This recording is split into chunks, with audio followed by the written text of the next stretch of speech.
Choose your favorite, as well as tag us at Jollibee. Andres, hello! How are you today? Hello, Jazz. I am good.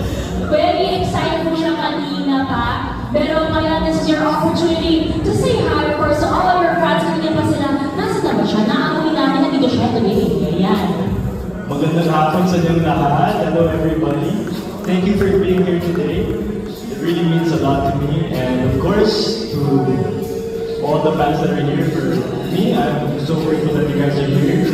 And to the media that's here, thank you for coming. And especially to Jollibee and Jollibee family, maraming salamat. Thank you for having me. Metropola,